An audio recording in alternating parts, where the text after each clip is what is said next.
The backlash of more data centers around the world, especially here in America, has grown exponentially. With cloud gaming needing data centers to grow and expand to more and new users worldwide, the question we need to ask ourselves is, are we the bad guys? Well, let's talk about it. The data center boom has been, or I should say, the data center backlash is like in full bloom right now. There's been a number of different videos that pop up lately, and I just wanted to cover what's been going on in the data center world. There's so many reasons for us. I know there's so many reasons right now. AI being the top topic on this, and it seems like is AI even that much of a big thing where, you know, it's really a concern, or people is are sick of AI. People are sick of not being able to buy stuff. Yes. Steam Deck's $300 more now. This is having tangible results immediately on our lives as gamers. It was crazy. That's like 50% more increase. Mm-hmm. That's nuts. For the same hardware. Because it's more expensive, because all of our hardware is being shoved into because I guess we just need 4 million bazillion data centers with all the RAM and all the hard drives and all the processors. Yeah. And so a lot of these videos that I've seen, it's very interesting. It might not be just AI as a thing. Yeah. So let me get into what I'm talking about. Let's check this out. So this guy, what do you got for me, Black Knight? Let's see what you brought me today.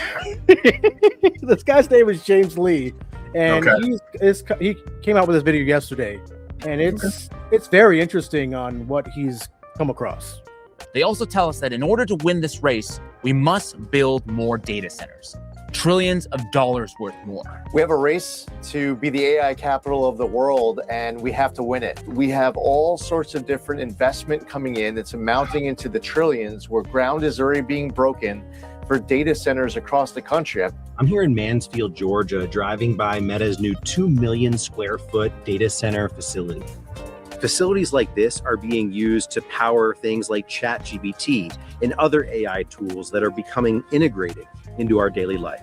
So that's what they're telling us. We need trillions of dollars worth of data centers to power ChatGPT. But is that actually true? Because as it stands, the US already has 5,000 data centers in operation, 10 times more than the next country, Germany, which is just over 500. Big Bad China is at number 4 with 449 data centers.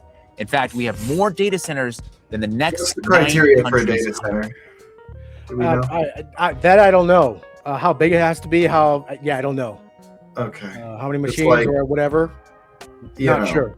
I'm curious how many of those are just in California because of Silicon Valley. How many of those are? That's a fair question. I have that data. Okay. Yeah, I have that data.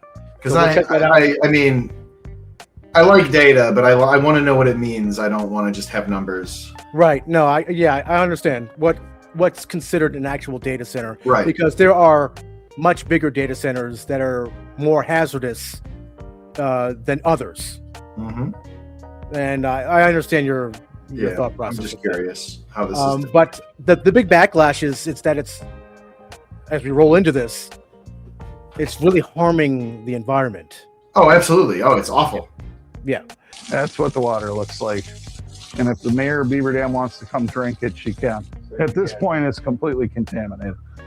For sure.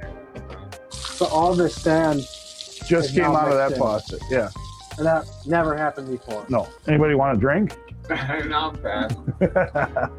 What you see here is sand and sediment in Scott's water. And if you've seen AOC's viral clip talking about Georgia drinking water, you've seen this before. This is what the drinking water now looks like next to that data center. And I think both of us can agree that neither one of these things are drinkable. For people near data centers, this can happen, and it's for 2 main reasons. First is the heavy construction shaking up the local water table, and second is because of the vacuum-like pressure that comes when a data center is sucking millions of gallons of the town's water supply. Now, sand is obviously bad, but for those even more unlucky, they're worried about losing their water supply altogether. Even here in Cleveland, the Great Lakes aren't going anywhere. You know what I mean? Right. Data centers want to be here because of that huge amount of water that's not going to run out. Right.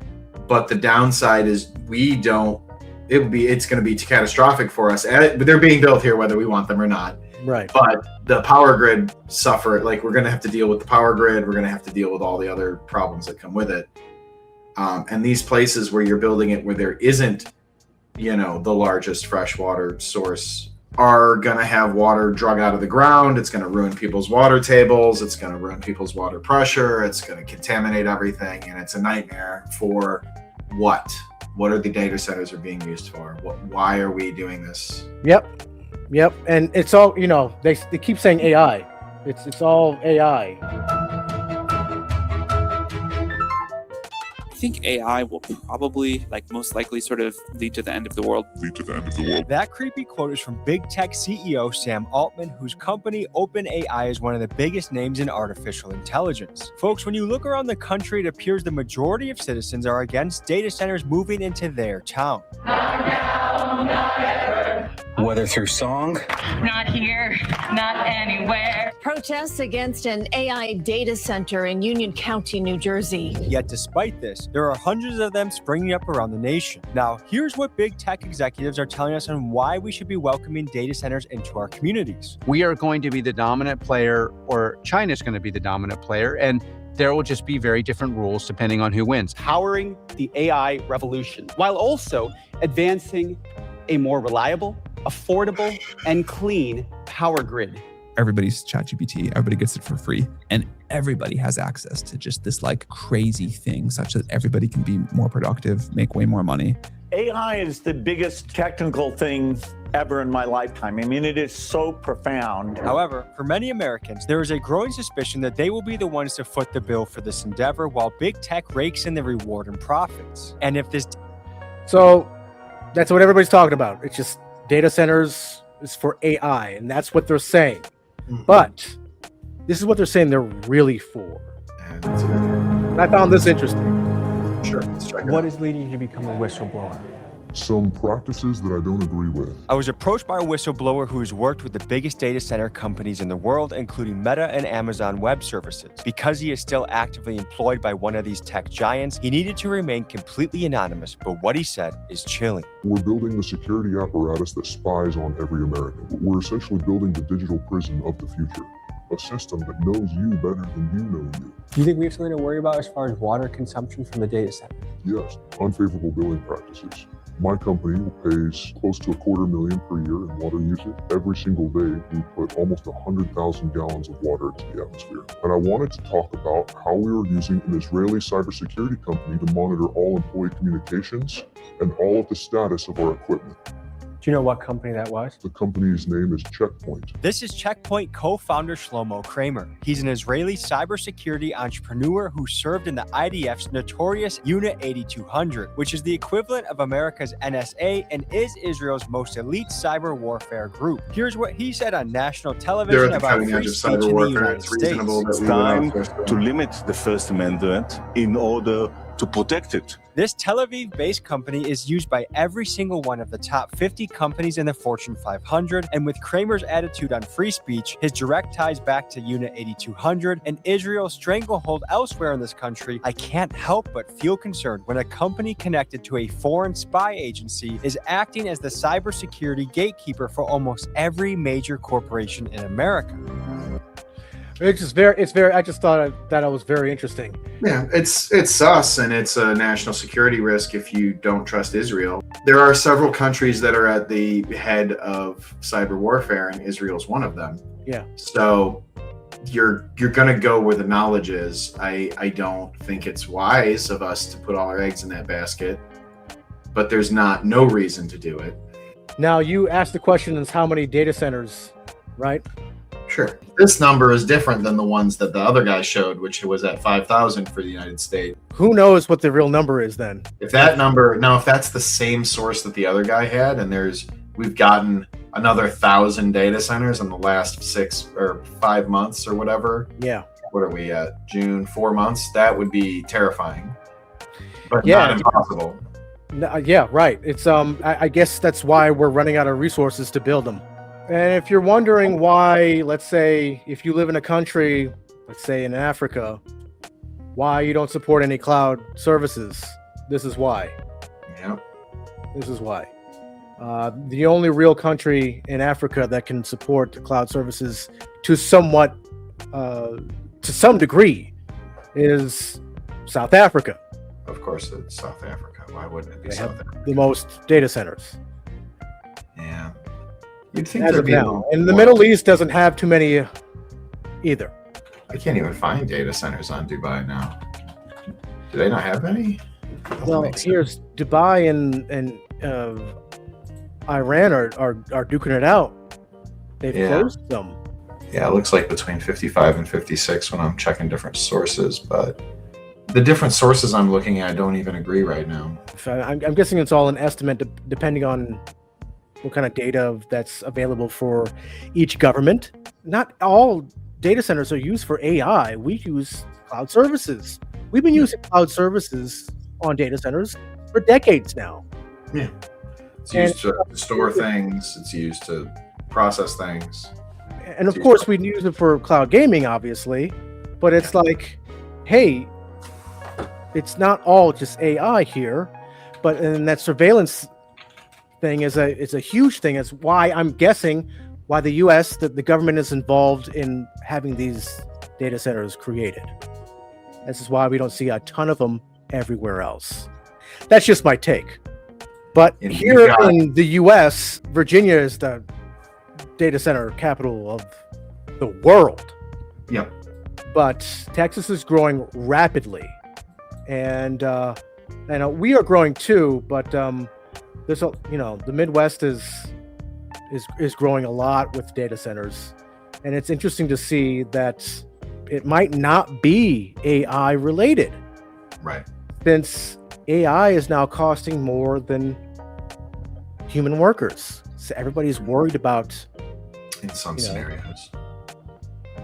We need more data on this, but because credits costs, depending on what you're doing, but if AI credits are costing more than humans, then why is everybody so worried that they're going to be replaced if companies are willing to cost or to pay for more AI than human workers? That just doesn't make sense financially.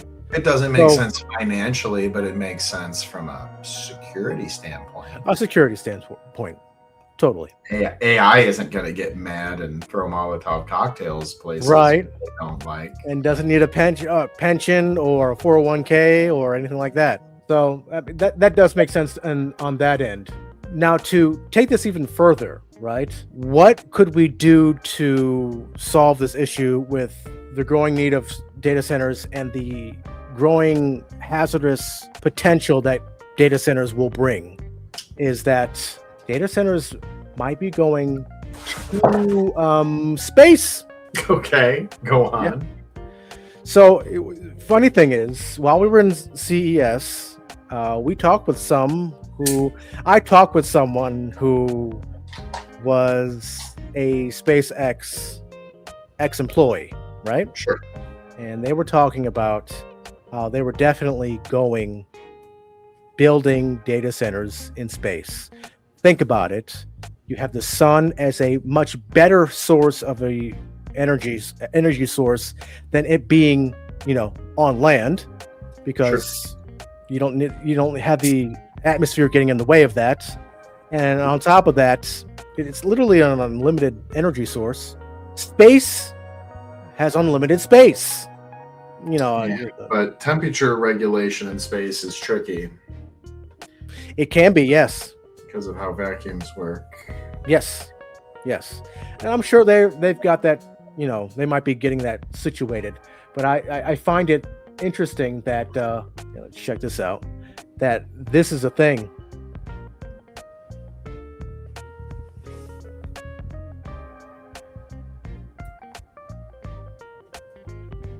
StarCloud 3.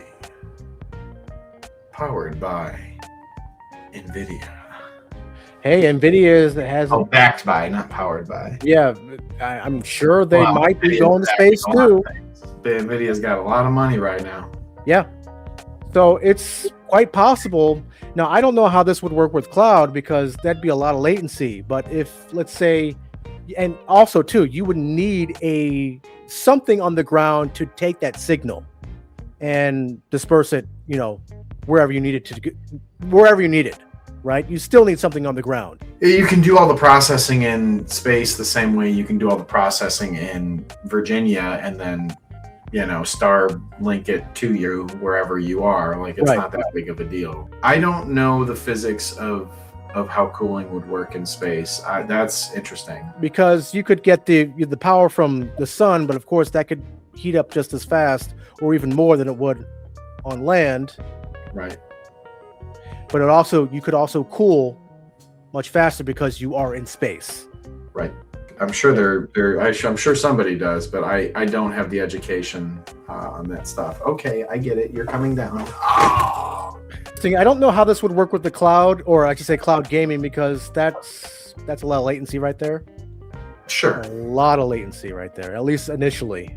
No, but this is for when you're asking it to do something for you, and you're asking it to write you code or something that isn't latency based. Something that's not latency based. Yeah, exactly. Something. Let's say all the cloud gaming stuff goes to data centers on the ground, but everything else would go into space.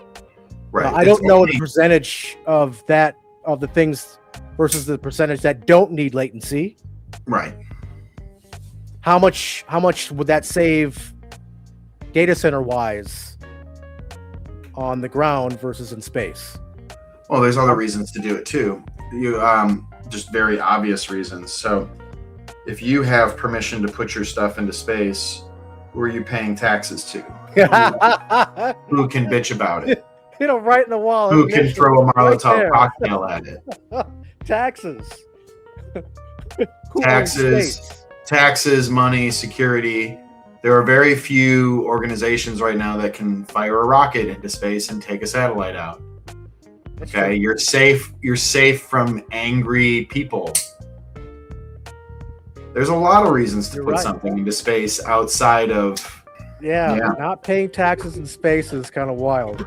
Yeah, but I found this all pretty interesting. I understand. I think we all understand the need for data centers, especially in the digital world that we're living in, especially with cloud gaming trying to increase worldwide. I don't think we need as many data centers. No one wants AI within gaming, but the surveillance thing might be one of the reasons why we're doing this, which is just scary in itself. Yeah, who watches the watchers? Who is surveilling us, and for what purpose? Especially when you have a very politically splintered nation as the United States is right now. Yeah.